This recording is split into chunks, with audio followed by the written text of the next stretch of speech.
Hello and welcome to my channel. My name is Nurit, and I have a very special topic for you today, and that is to do with space weather. Many people have written to us about the different effects that they're having as a result of solar flares and Schumann resonance and stuff like that. And some people are saying that they get dizziness, some have mood swings, some have joint pains and or can't sleep. So I decided to ask Gabor to answer some of the questions on this topic. So he will be with us very soon. So the questions that we're going to ask him are, first of all, what are solar flares and what are they not? The second question is, how do they affect us? And how can we protect ourselves from them? And the third question is, how can we use them to our advantage?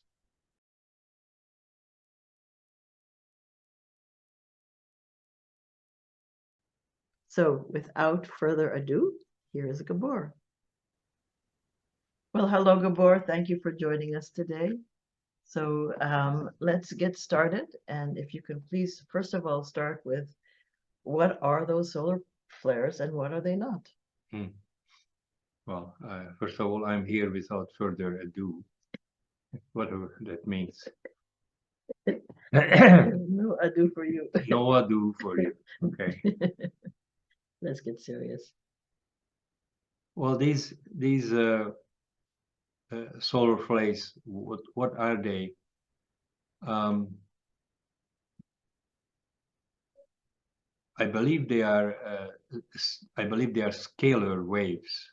They are not normal frequencies coming down on Earth. They are rather scalar type of waves. If anyone wants more information on scalar waves, you can just Google it, search for it. It's SCALER, scalar waves. They are rather than a something, rather than it's expressing a something, it's an anti-something. So we can think of them rather than a good frequency coming down. We can think about them. It's a whole bunch of goods coming down. That's true. But how they work is rather like a vacuum. For those people who want to work on themselves, it's a tremendous help in actually locating and eliminating beliefs and stuffs and wrinkles and whatever we call them that no longer serves us in life. I think everyone knows in this group that we're facing major changes, and these major changes are such that we are not used to adapting to them. We're used to adapting to changes in weather, language, culture, morality, whatever, right? So we are used to adapting, which is absolutely needed and great to be able to adapt to those things. No, those adaptation tools will not work with this type of universal change. The a whole new set of skills, attitudes are needed to actually facilitate and use these amazing gifts that are basically coming down, if I can say it that way. Yeah. So it's good to look at them as it's a whole bunch of blessing that's coming down that's to be actively used. And the adaptation to them is a bit different than what we're used to, that need to be learned. And we also have to know how to receive these blessings. So these are the important things about that. And of course, what we're going to do is we'll do a separate video for those who want help in dealing with this, how to accept it, how to work with it to our advantage. So if I'm hearing you correctly, these are not mind energies. These are not frequencies or vibrations or even any energy.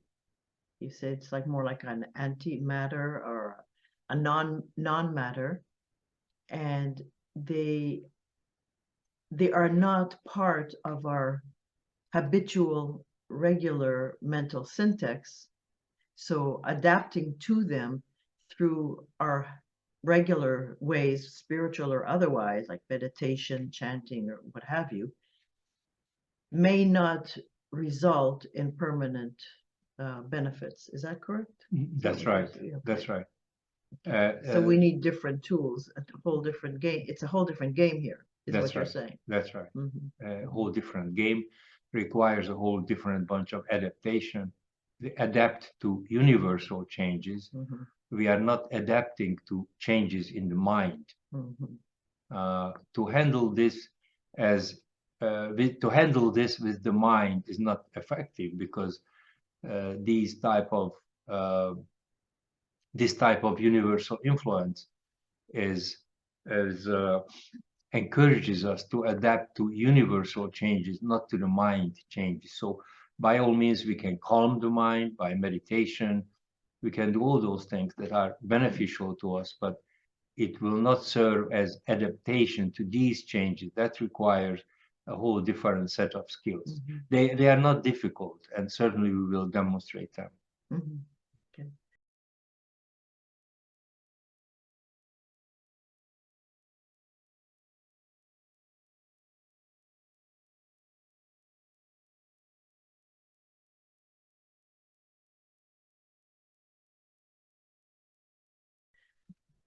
So the second question was, how do they affect us, and how can we protect ourselves from them?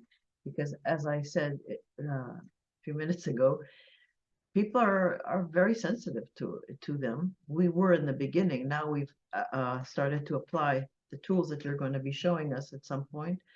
So we're doing much better with them. But initially, the headaches and moodiness or anxiety. Some people report on anxiety or joint pains, stuff like that. That's totally unexpected.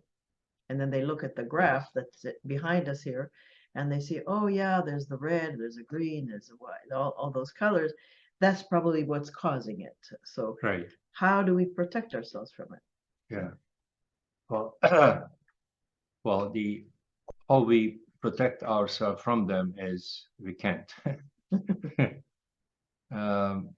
This is a no option gift. It's like, here, I bring you a gift, but you have no option but accept it. If it's not accepted, or don't know how to accept it, then unfortunately the result is further suffering.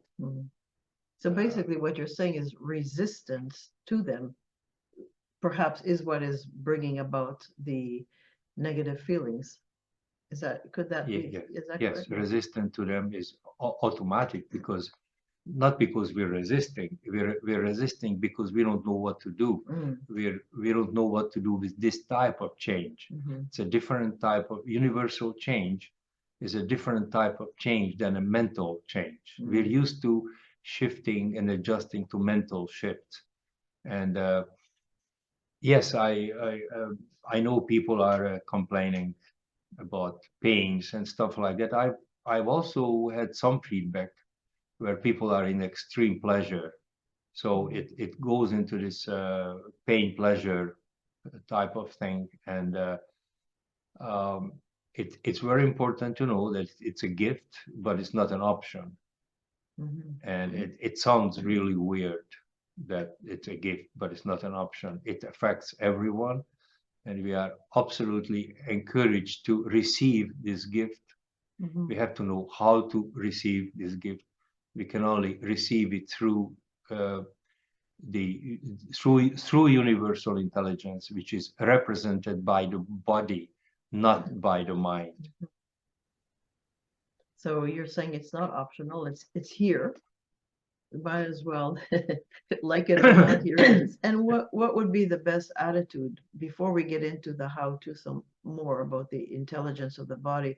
What would be some good attitudes to have in order to recognize them as a gift, for one thing, and be open to it?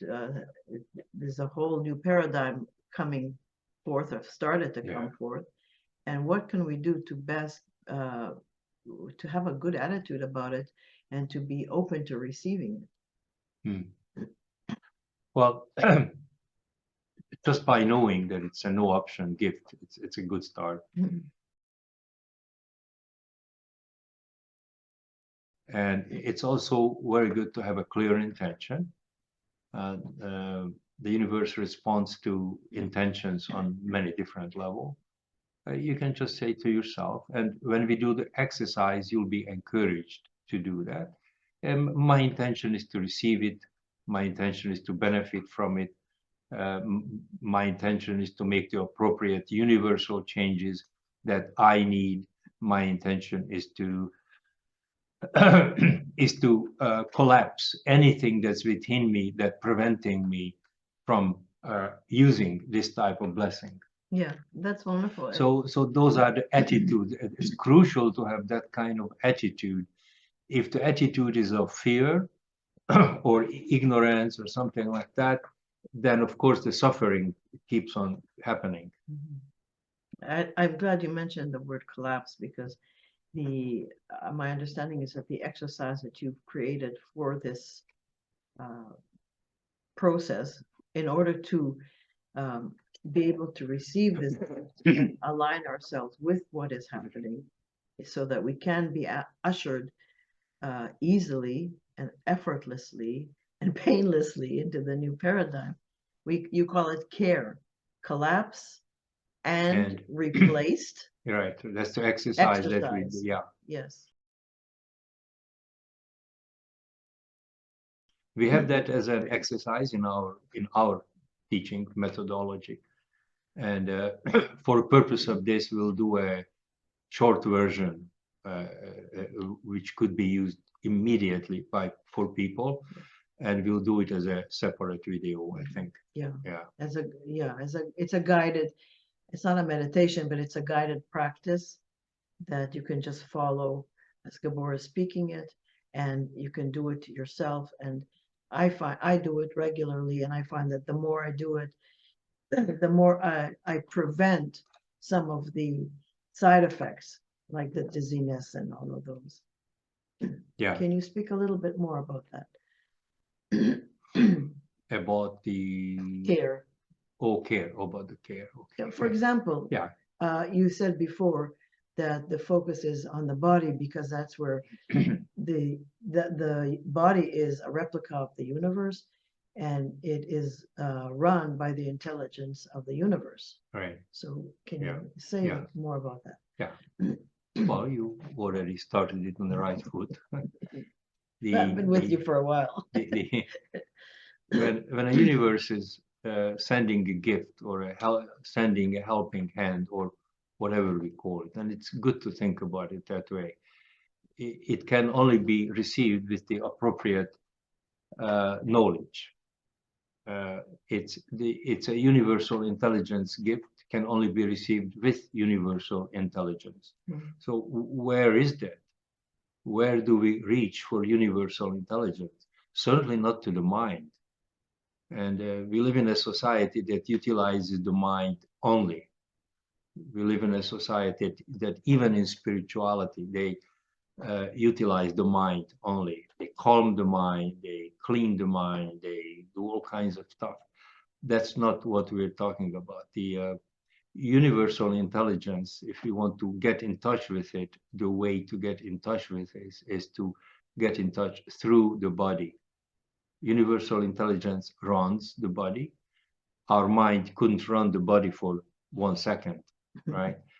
Billions of pieces of information changing hand, and I mean, it's a huge walking miracle. So we have to go inside the body, not to the mind, to receive this amazing gift.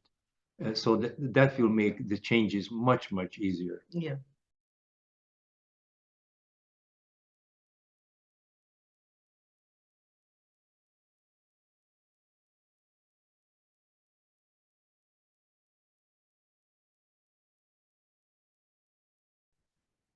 Yeah, I really like that, because for years I've been in many teachings, they all talk about going within. And my understanding has always been, and everyone around me as well, that going within is going within our emotions, our intellect, our psyche, our habits, our personalities, and examining those. And since I met you, I've learned that going within actually means going within the body, the actual physical body, because it does contain the entire wisdom of the entire universe. That's kind of mind blowing, and so it should. So Yeah, yeah, I'm yeah. thrilled that this is your approach. Yes, absolutely. The the amount of help that is now available to us as people is amazing. So Mhm. there's no cause for real alarm or fear or anything like that, because universe, God, if you like, I like to use the term God, but some people don't, does absolutely anything to for us to make this change easily, effortlessly. And the first thing that we need to do is realize that to touch that intelligence, to have anything to do with that intelligence, we have to go to that place where that is. Mhm. And it's not in the human mind. Mhm. The common belief is that the mind is stronger, the body is not. Body is nothing really. We refer to the body as I'm not the body, I'm not the body. Even the greatest masters are saying it. We totally disagree with those kind of statements.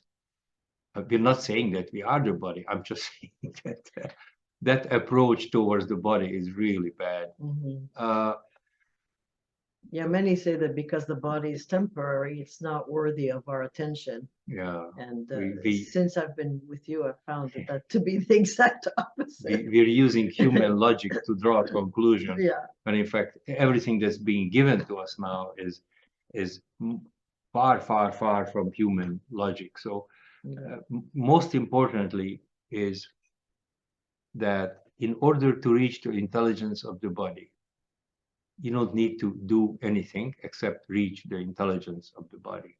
The common belief will be, and if you ask somebody or talk to somebody, they will try to convince you that in order to reach that universe within you in a clear fashion, you need to first deal with your emotions and clean up and do this and do that and change your behavior. None of it is true. It's not true. Universal intelligence is available now to us without the interference or the cleanup or the BS of the mind. And this is crucial here, to be able to accept these blessings that is coming to us. Great. Well, thank you so much. So what we'll do is we have a video available with a practice that I mentioned, the C.A.R.E, convert, and replaced exercise.